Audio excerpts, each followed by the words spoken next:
This place is named after the first wild gentleman. He is from Boston, arrived here in Hawaii early in 1850. He was trying to establish a bar or a saloon here in town. That bar was called a Bay Horse Saloon.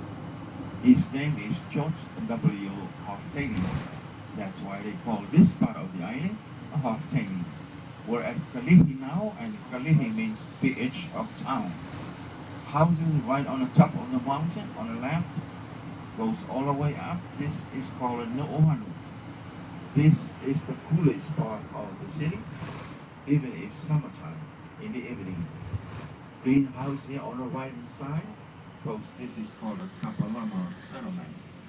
This is where the resting place of the royal woman of Hawaii located many years ago. After they going around the city, the country, this is where they rest when they're coming back before they return to their palace. 25 minutes before 12 o'clock. Before 11 o'clock. Excuse me, John. Right, the place we're going now, folks, the punch bowl. 1922nd, they passed a law for all the commercial vehicles. When the tour buses goes up there, we cannot stop the bus completely. So family, please, for those of you interested to take some pictures, photos, please have your camera ready. I will slow down for you when we arrive there for you. Just make some pictures.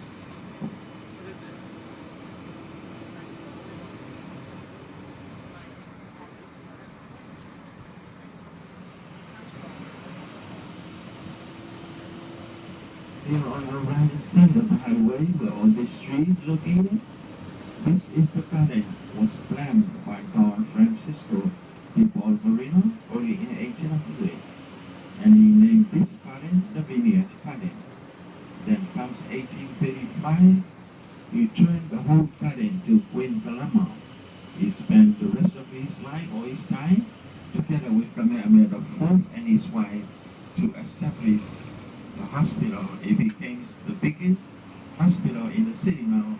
It's called the Queen Medical Center. Now we're out from the H1 freeway, and most of the flowers coming up here on the right hand side, families, this is called the hibiscus flowers. We're also going to see the yellow hibiscus. That is our state flowers today, coming up a little bit further in front. Here in Hawaii, families, wherever you may be, those of you interested about flowers, when you pick one of these flowers, make sure you put the flower. You see the yellow flower over here? This is our state flowers. Right? And this is for wahine. Do we have any wahine in the bus today? Uh-huh. Do you know what is wahine mean? Alright, family, you should learn. Some of you are Hawaiian words. Wahine means ladies, alright? Kane means man. Right? And wahine, if you pick any one of these flowers while you're still in Hawaii, make sure you put those flowers at the right place. For example, if you put the flowers and if you put on your right ear, you are telling people you are available. If you put the flowers on your left ear, you're telling people also you are taken. And if you put more than 2, 3, 4 flowers on your hair, means you're taken, but you're still looking.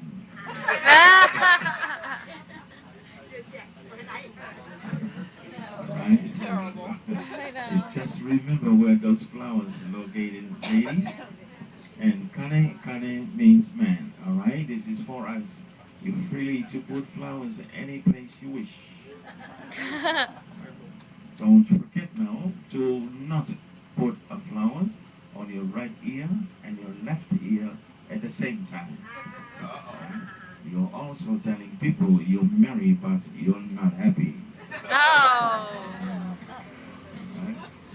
This is a real represented by those flowers, family, so you can easily tell any place you're going. If you see any ladies wearing the flowers, you can easily tell what's the situation for those ladies, alright? Oscar, are you allowed to pick those flowers or is it against the law? Oh, you flowers you can pick up any time you want, any place. There are lots of flowers here. Oh, sure. Flowers and trees here in Hawaii is 120,000 of different varieties. That's about 85% in the choose. The rest is from here in Hawaii. Jasmine. $4.40 for gas. And some flowers, folks, especially when it comes to the middle of the night, you can smell it about a mile or 2 miles away. Where we head at this time now, folks, this is called the Queen Emma Street. All the building here on our right hand side coming up now, this belongs to the Royal Elementary School. As you see the yellow sign right in front here, this is the school was established by Kamehameha III and the missionaries early in 1839. That is for the royal family. And believe it, that school is most of the kings, queens, princes of Hawaii. That is the school where they went when they was young. After this light, we're approaching now. We're at a place is called Papakolea, Punchbowl, Pu'owahina, Timeless Tribe.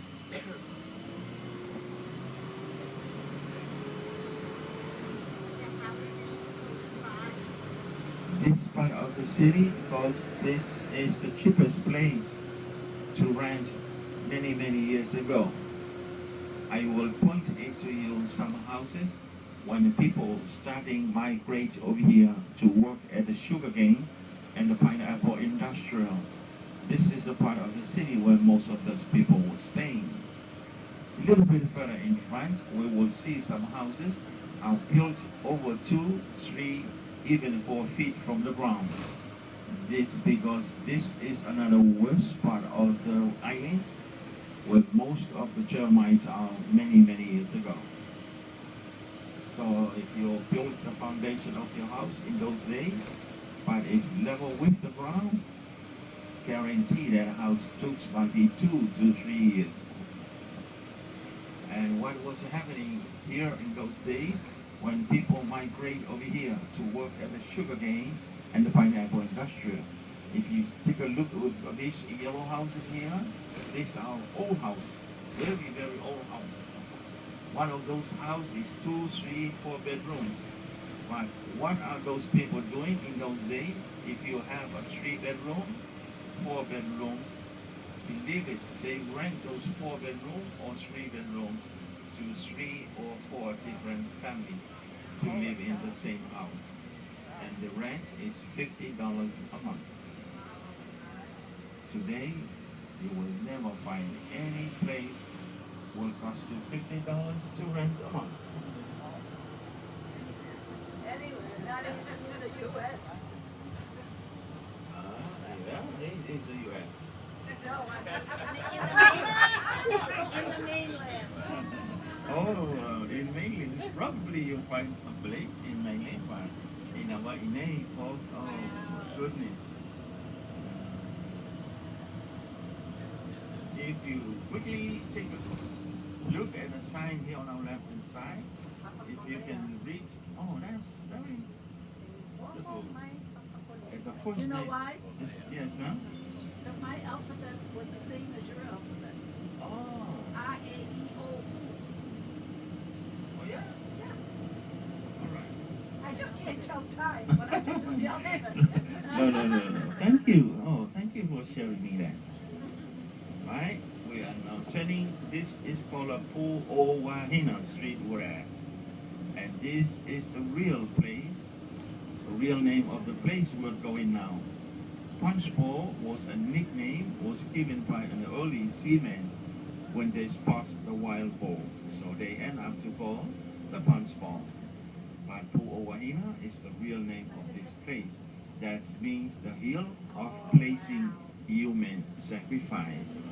Now, families, if you see, now we enter into this gate, coming up on the left. part down there, that is the Diamond Head. Following that is the Kapiolani, Waikiki, Ala Moana shopping center. Now, many years ago, let's find out where is that Diamond Head comes from. That island or that mountain was called Leahi in Hawaii. Leha means broad, ahi means a type of fish.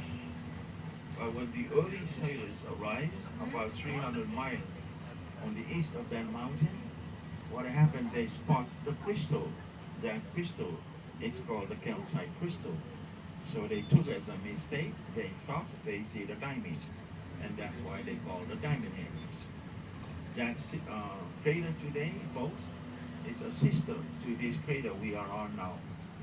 And these two craters today in Hawaii, they call the Tufcon volcanoes. Their last eruption was a little bit over 100,000 years ago. Where we're at this spot at this time, we're about 164 feet above the sea level. Now you take a look now, the two white pillars coming up in front of us. Now we officially enter to the National Memorial Cemetery of the Pacific. The first enter right between these two pillars was on January 4th in 1949. And that was the 776 from the attack of Pearl Harbor. Quickly look the flagpole in front of us, folks. Below they have 5 round signs facing to the entrance. These 5 round signs are representing the Army, Navy, Marines, Air Force, and the Coast Guard. This place was opened to the public on July 19, 1949.